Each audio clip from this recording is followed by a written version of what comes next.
Prenez l'argent. Comment est-ce que vous financez ces mesures du côté du nouveau Front populaire ?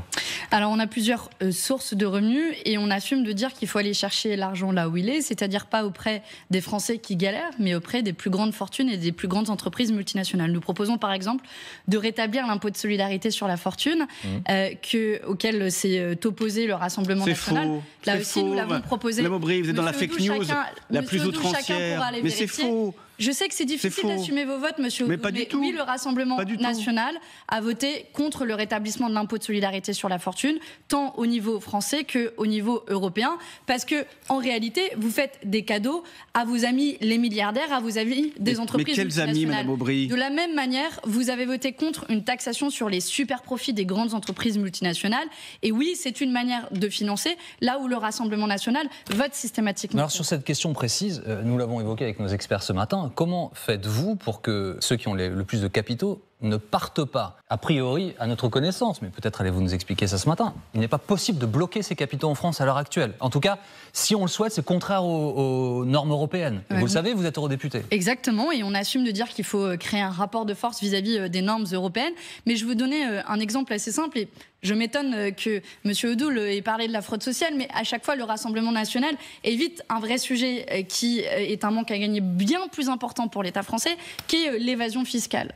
Les principaux paradis fiscaux dans le monde sont nos voisins européens. C'est le Luxembourg, c'est l'Irlande, ce sont les Pays-Bas notamment, et c'est Malte. Commençons par rappeler un chat un chat. Nous avons une liste française de paradis fiscaux sur laquelle ne figurent pas ces États que je viens de mentionner. Donc listons ces États comme des paradis fiscaux. Contrôlons les capitaux qui s'évadent vers ces pays-là. La moitié des profits qui sont transférés de manière artificielle de la France vers des paradis fiscaux le sont au sein même de l'Union européenne. La réalité, c'est qu'Emmanuel Macron a refusé de mener cette bataille dans la lutte contre l'évasion fiscale. La réalité, c'est que le Rassemblement national est de nouveau... le mouvement. Absolument pas. Je vous le dis aussi en tant que spécialiste sur la question, puisqu'avant d'être élu au Parlement européen, je travaillais pour l'ONG Oxfam dans la lutte contre l'évasion fiscale. C'est mon métier d'origine. Et si vous voulez, dans la lutte contre l'évasion fiscale, on est engagé dans une course où vous avez les fraudeurs du fisc qui courent loin devant, et puis nous, on marche à tout petits pas derrière, et on continue à faire des cadeaux fiscaux. Je laisse courtoisement Madame Aubry. Et à refuser, vous aurez remarqué, je l'ai pas coupé, de se donner les moyens de la lutte contre l'évasion fiscale. Et le Rassemblement national, de ce point de vue, est un allié objectif d'Emmanuel Macron. Monsieur Oudou, sur l'impôt sur la fortune, vous êtes comment, vous, au Rassemblement national ? Mais c'était dans les propositions de Marine Le Pen en 2019. Est-ce que ça veut dire, excusez-moi, est-ce que ça veut dire que ce sera à nouveau dans les propositions que vous allez faire aux Français pour les législatives ? Mais oui, évidemment. En fait, pardonnez-moi, mais ça vous fait encore un point commun. Mais non, mais attends, excusez-moi, il vient de nous expliquer. Si vous voulez, vous avez voté contre l'universalité des allocations familiales, vous avez voté contre le complément de revenu pour les étudiants, vous allez voter contre des mesures sociales extrêmement concrètes que nous avons proposées, notamment dans votre niche parlementaire, parce que vous, c'est difficile d'assumer que vous votez contre l'ISF, monsieur Oudou. Madame Aubry, vous savez, nos électeurs sont beaucoup plus populaires que les vôtres, qui eux sont des communautaristes et des islamistes, qui sont biberonnés à la haine du juif. Donc excusez-moi. Arrêtez de raconter n'importe quoi. Non, je raconte pas n'importe quoi. Excusez-moi. Alors excusez-moi. Stop.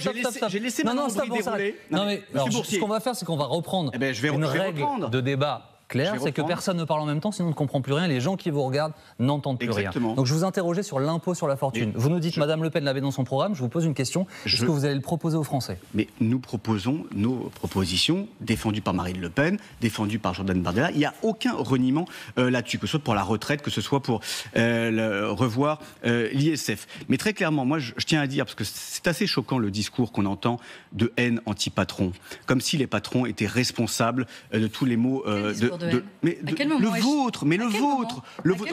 vous voulez pénaliser ceux qui investissent, ceux qui entreprennent, ceux qui prennent des risques, ceux qui créent des emplois dans notre pays. Et oui, les patrons, les petits patrons, ceux qui se lèvent tous les matins, ceux qui ont une avalanche de normes qui aujourd'hui sont en train de les étrangler, oui, ce sont eux qui créent la richesse de notre pays. Donc eux, il faut les aider. Eux, il faut supprimer les normes contraignantes qui aujourd'hui pénalisent l'économie française. Une question pour vous. Que faites-vous au sujet des grandes entreprises ?